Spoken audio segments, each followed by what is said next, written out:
Ay, ito, daghang may report na daghang daw po pa karon Picos. Actually, bago lang nag-send sa mga kuha na guba na sa Picos machine sa Barangay Asog, Taybiran.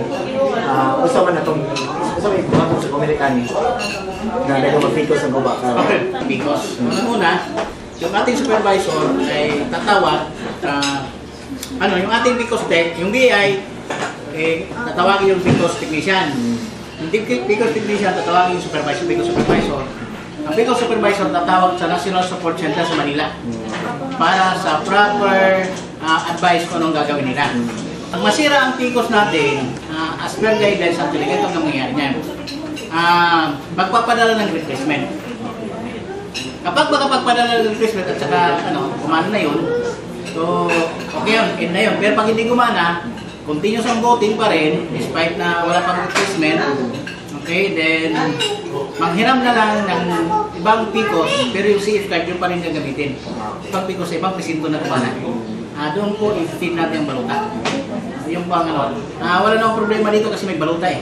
Pero wala ka nag-manual voter, manual. Hindi, lahat naman yan manual. Ang counting dito ang yung pag-vote, manual. Manual talaga yung manual. Ang sa Kalumpang, ano nangyari sa Kalumpang? Ang nangyari sa Kalumpang is crowd management.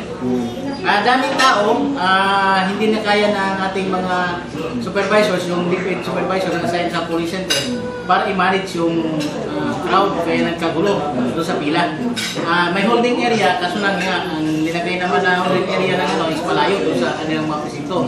So talaga nagkakagulo, na pumila na yung hindi nauna doon sa yung nauna na doon sa holding area, na kung nag-aantay, yung pala hindi pa pala so maraming pila. So magulo talaga sa Kalumpang. Mayroon pa isa doon, yung exit poll na yan, doon mismo sa loob ng polling centers na pinagbawal ko kasi hindi sila nag-apply doon sa guidelines na pinalabas ng Comelec. Dapat doon exit poll nito, nasa labas, within 50-meter radius sa polling centers. Pangalawa, dapat may mga IDs ng mga ito. Pangatlo, dapat may mga sa damit nila may tatak yung kung anong organization sila nangigilong. Apparently ito wala, hindi na observe. So anong group ito wala? Ang ata kay Glenn Song ito ata group ata ng Glenn. Kasi siya mismo nagano dito.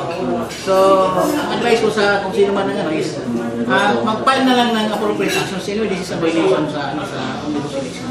Regarding sa election. So, wala pa kayo background, sir, kung ma-extend ang election? Well, ang continuous ang voting hanggang matapos yan. Matapos. So, pwede pa siguro mag-extend? Yes, mag-extend 7, provided na mga botante nandyan. Walang uwian. Okay. Salamat, sir. Sige.